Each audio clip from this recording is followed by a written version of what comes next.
அன்புள்ளம் கொண்ட அமிர்தா ஜோதிடத்தின் நேயர்கள் அனைவருக்கும் இனிய தமிழ் புத்தாண்டு நல்வாழ்த்துக்கள்.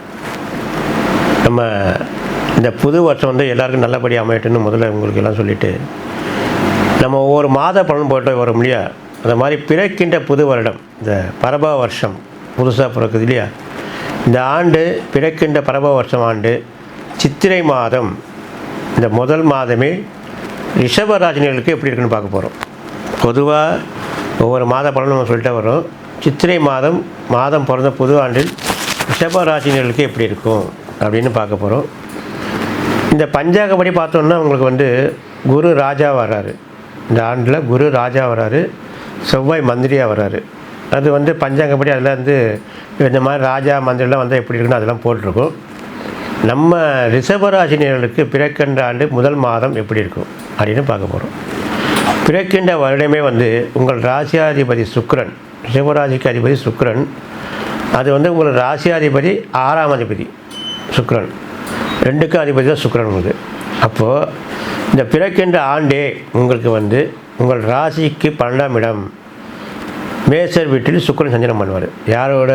சூரியனும் சுக்கிரனும் சேர்ந்திருப்பாங்க. ரிஷபராசினியர்களுக்கு 12ஆம் இடத்தில் சூரியனும் சுக்கிரனும் சேர்ந்து ஒரு மாத காலத்தில் இருப்பாங்க. அதே மாதிரி ரிஷபராசினியர்களுக்கு 2ஆம் இடத்தில் புதன், அந்த புதன் வீட்டில் வந்து குரு வக்ரம் பெற்றிருப்பார். அந்த 2ஆம் இடத்து அதிபதி புதன் வந்து உங்களுக்கு 11 லாபஸ்தானத்தில் அப்படின்னு சொல்கிற இடத்துல குரு வீட்டில் புதன் செவ்வாய் சனியோடு சேர்ந்திருப்பாங்க. இந்த பிறக்கின்ற வருடத்தில் முதல் மாதத்தில் உங்களுடைய ஜாதகம் இந்த மாதிரி இருக்கும். 4ஆம் இடத்துல கேது இருக்கும். அந்த மாதிரி 11ஆம் இடத்துல 3 கிரகம் கூட்டு கிரகமாக இருக்கும். உங்கள் ராசிநாதன் சுக்கிரன் வந்து 12ல் வந்து சூரியனோட சேர்ந்திருப்பார். அப்போது பிறக்கின்ற வருடத்தில் ரிஷபராசினியர்களுக்கு எப்படி இருக்கும் அப்படின்னு பார்க்கும்போது, ஏற்கனவே ராசியாதிபதி வந்து நம்மளுக்கு வந்து சுக்கிரன், அவர் வந்து சூரியன் வீட்டில் வந்து செவ்வாய் வீட்டில் சேர்ந்திருப்பார். அப்போது நம்ம வந்து தொழில் ரீதியாக சில அன்பர்கள் வந்து இந்த மாதிரி சித்திரை மாதம் பிறந்திருப்பாங்க. சூரியன் அப்போ உச்சமாக இருப்பார். அந்த மாதிரி உள்ள ஜாதகத்தில் அரசாங்க உத்தியோகம்னு சொல்ல முடியாது, வெளிநாட்டு வேலைகள், அதே மாதிரி அரசாங்க உத்தியோகம்னு சொல்ல முடியாது. அந்த அரசாங்க உத்தியோகங்களுக்கு சில பேருக்கு வந்து அமையத்துக்கு வந்து இது வந்து வாய்ப்பாக இருக்கும். ஏற்கனவே நீங்கள் அப்ளை பண்ணியிருந்தாலும் அதுக்கு வந்து நல்லா பதில் கிடைக்கிற மாதிரி ஒரு சரியான இடமா இருக்கும். அதே மாதிரி புதுசாக இப்போ வந்து நீங்கள் வந்து இந்த அரசாங்க உத்தியோகத்துக்கு சம்மந்தப்பட்ட நீங்கள் ஏதாச்சும் முயற்சி செஞ்சீங்கன்னா அது உங்களுக்கு பலன் கிடைக்கும். ஒன்று. அதே மாதிரி உங்கள் ராசிக்கு 2ஆம் இடத்துல வந்து இந்த ஆண்டு ராஜா வர குரு வந்து வக்ரமாக தான் இருக்கார். அவர் வைகாசி மாதம் தான் உச்சத்தில் போவார். இந்த ரிஷபராசி பொறுத்த வரைக்கும் இந்த மாதம் கொஞ்சம் பொருளாதார ரீதியாக கொஞ்சம் ஏதாச்சும் ஒரு விரயம் பண்ணிகிட்டே இருக்கும். அது வந்து நீங்கள் என்ன பண்ணணுன்னா, இந்த மாதிரி தொழில் ரீதியாக விரயம் பண்ணணும் இல்லையா. ஒரு வந்து இடத்து சம்மந்தப்பட்ட இல்லை குடும்பத்தில் கல்யாணம் செலவு வருதுன்னா தானாக அதெல்லாம் விரையாயிடும். ஒரு கல்யாணம் பண்ணணும், பையனுக்கு பண்ணணும், நம்மளுக்கு எவ்வளோ செலவாகுது உங்களுக்கு தெரியும் இல்லையா. அந்த மாதிரி பண்ணும்போது தானாக அது விரயமாயிடும். அதனால் வந்து பொருளாதார ரீதியாக கொஞ்சம் குரு உச்சத்தில் வரைக்கும் கொஞ்சம் விரயமாகிட்டே தான் இருக்கும். உங்களுடைய ராசியாதிபதி 12ல் இருக்கார். பிறக்கின்ற மாதத்தில் 12ல் இருப்பார் சூரியனோட சேர்ந்து. அதனால் அரசாங்க உத்தியோகத்துக்கு நீங்கள் ஏதாச்சும் நீங்கள் முன்கூட்டி நீங்கள் பதிவு பண்ணியிருந்தாலும் அதற்கு ஒரு நல்ல நேரமாக இந்த மாதம் உங்களுக்கு அமையும். உங்களுக்கு உங்கள் ஜாதகத்தில் அது வந்து பிறக்கின்ற நீங்கள் ஜாதகத்தில் சூரியன் நல்ல இடத்துல இருந்திருந்தால் கண்டிப்பாக உங்களுக்கு வந்து அரசாங்க உத்தியோகம் அமையறதுக்கு வாய்ப்புகள் உண்டு. அந்த மாதிரி இருக்கிற நேரத்தில் நீங்கள் ட்ரை பண்ணுங்க. ஏற்கனவே நீங்கள் அப்ளை பண்ணியிருந்தால் அதை ட்ரை பண்ணி பாருங்கள். இதை புதுசாக இப்போ அப்ளை பண்ணுறவங்களும் பண்ணி பாருங்கள், அது உங்களுக்கு சாதகமாக இருக்கும்.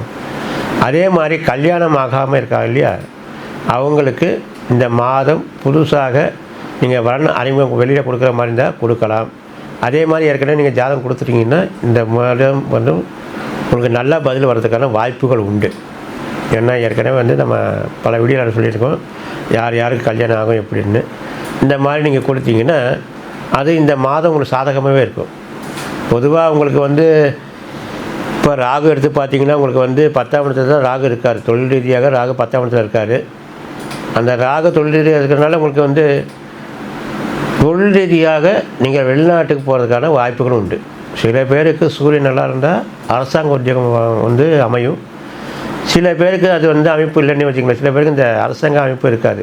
அவங்க வந்து வெளிநாட்டு போகிறதுக்கான ஒரு யோகம் உண்டு. அவங்கள வந்து நீங்கள் அதை பற்றி நீங்கள் ஏற்கனவே நீங்கள் போகிற மாதிரி ஒரு ஐடியா இருந்தீங்கன்னா ட்ரை பண்ணி பாருங்கள். ஏற்கனவே நீங்கள் அப்ளை பண்ணியிருந்தாலும் பரவாயில்ல, அது வந்து உங்களுக்கு சாதகமாக இருக்கும், தைரியமாக போகலாம். அது உங்களுக்கு வந்து அந்த இடத்துல நஷ்டம் வராது, உங்களுக்கு போனால் லாபகரமாக இருக்கும். அதனால் வெளிநாட்டு முயற்சிகளும் பண்ணுங்கள். இந்த ரிஷபராசி பொறுத்த வரைக்கும், இந்த மாதம் பொறுத்த வரைக்கும் பலன்கள்னு பார்க்கும்போது, இந்த கிரக நிலையை வச்சு பார்க்கும்போது நல்ல பலனாக தான் இருக்குது. பிறக்கின்ற வருடத்தில் உங்களுக்கு வந்து நல்ல பலனாக சாதகமாக தான் இருக்குது. ஏன்னா குடும்பத்தில் வந்து 2ஆம் இடத்துல வந்து குரு வக்கரமாக இருக்கிறதுனால குடும்ப ரீதியாக கொஞ்சம் பிரச்சனைகள் வந்துகிட்டே இருக்கும். அதில் சின்ன சின்ன மாதிரி தானாக மாறிடுன்னு வச்சுங்க. அதே மாதிரி இந்த ரிஷபத்தில் பிறந்த குழந்தை இப்போ படித்த குழந்தைங்களுக்கு வந்து படிப்பு ரீதியாக கொஞ்சம் மந்தம் பண்ணும். ஏன்னா அவங்க ராசியாதிபதி புதன் சனியோடு சேர்ந்துருக்காரு இல்லையா, அதனால் கொஞ்சம் படிப்பு ரீதியாக மந்தம் பண்ணும். அதெல்லாம் அப்பப்போ கிரகங்கள் மாறும்போது சரியாக வந்துடும். இந்த மாதம் பிறக்கின்ற வருடத்தில் ராஜாவாக குரு வர்றாரு, மந்திரியாக செவ்வாய் வர்றாங்க. இந்த மாதிரி ஒவ்வொரு கிரகத்துக்கும் ஒரு அமைப்பு உண்டு. அதெல்லாம் பார்க்க போனோம்னா நம்மளுக்கு இந்த பிறக்கின்ற இந்த தமிழ் மாதத்தில் நம்ம ரிஷபராசினியர்களுக்கு இந்த மாத பலன் பார்க்கும்போது ஒரு நல்ல பாலகன் தான் சாதகமாக தான் இருக்குது. இந்த மாதத்தில் வந்து உங்களுக்கு சந்திராஷ்டமம் எப்போ எந்த இது பார்த்துங்க.